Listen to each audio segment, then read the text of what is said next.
Louisiana Beer Review Special Edition, Qingdao Revisited. 4.7% alcohol. Qingdao is imported exclusively by Paul Honor USA. Okay, that's right. I forgot about that. A German company, which that's sort of historically connected to this. Crafted using selected malt hops and special yeast for a crisp, refreshing beer. Okay, Tsingtao. Established in 1903. Now, it was established in Qingdao, China. I don't know why they don't spell it Qingdao. You know, they got the Chinese lettering, but then they translate it to Tsingtao. But a Chinese woman, she was not of Chinese heritage. She grew up in China and moved here as a teenager. She said, no, it's pronounced Qingdao.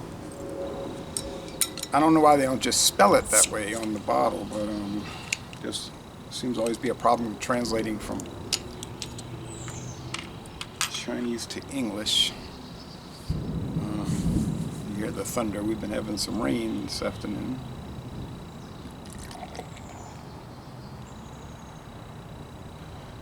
Pretty sure they also use rice in this. Okay. For a number of years, this was listed on the Pabst Brewing Company website. This and the rarely seen Pure Draft, packaged draft, which I bought once in New York City.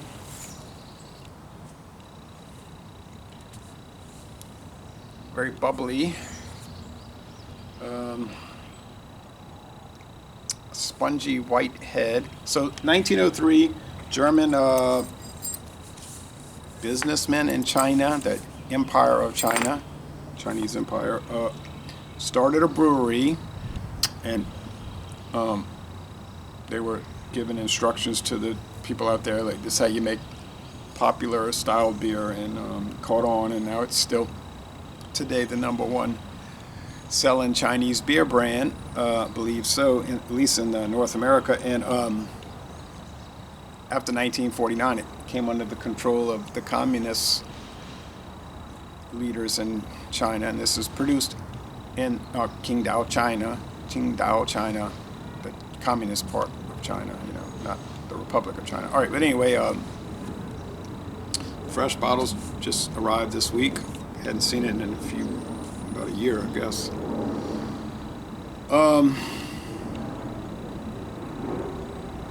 And now it's being imported by a German company, Paul Honor. All right, so interesting. Comes back to that. All right. Get a typical world lager aroma, meaning like it would be the same in the United States, Canada, a Euro lager in Europe, of course, the African ones like Tusker, probably Carling, Black Label in South Africa, and then the Asian lagers, Tiger, just Qingdao, Kirin,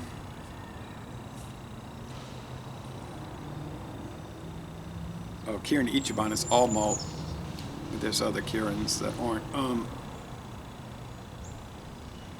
Singa, Kingfisher in India, you know, that kind of thing. So in Australia, the original Foster's.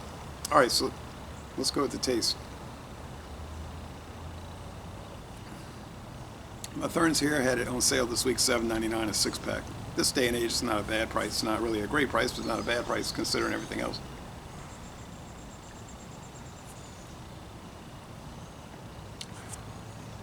Clear. Yeah, clear as a bell.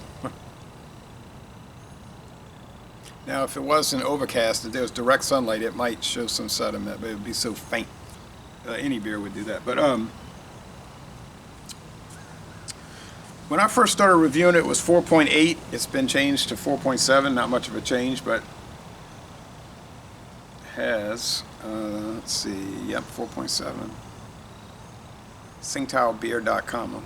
I'm going to look that up because the website has changed over the years. Now, if you look at the Tsingtao China website, mainland China, Red China, if we used to say,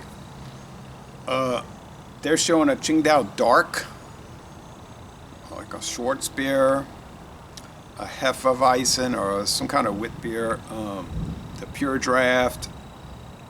There's like I think a Qingdao Strong, like 7.5%. So they get a wide variety. I believe there's some light and some, also, if I recall correctly, there's some Radlers, you know, the German style of half beer, half juice, lemonade. I mean, I wish they would bring more of their varieties out here, because I'd like to try them. You know, maybe they're good, maybe they're substandard. I don't know. Maybe they're just average. This one's not substandard. It's well made, but yeah, it came under the control of the government, 1949. So it was independently owned for 46 years. First started coming to the United States in 1972 after the United States and China, Nixon and Mao signed that non-aggression agreement, non-aggression pact and trade agreement, which has been getting which got the big trade, international trade between the U.S. and those people over there. We'd always been trading with the Republic of China and Taiwan, but that just spurred on so much trade now for the last 51 years. We'll see what happens in the future. It's gotten kind of dicey the last few years due to a number of factors which I don't want to go into now. No skunk.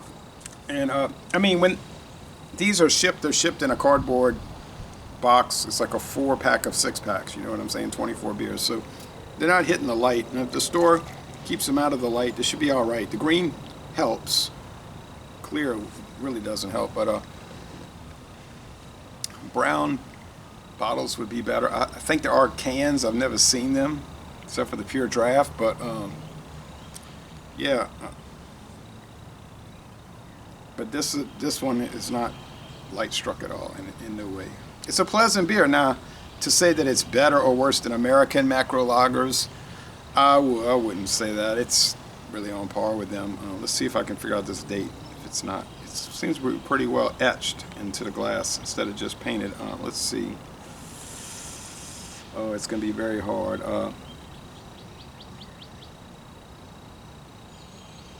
It's like 1/6/24. I'm thinking that's a Best By date of January 6, 2024. It's probably brewed on January 6, 2024. I don't know why it took all the way till May, from January to make this being recorded in May to get here, but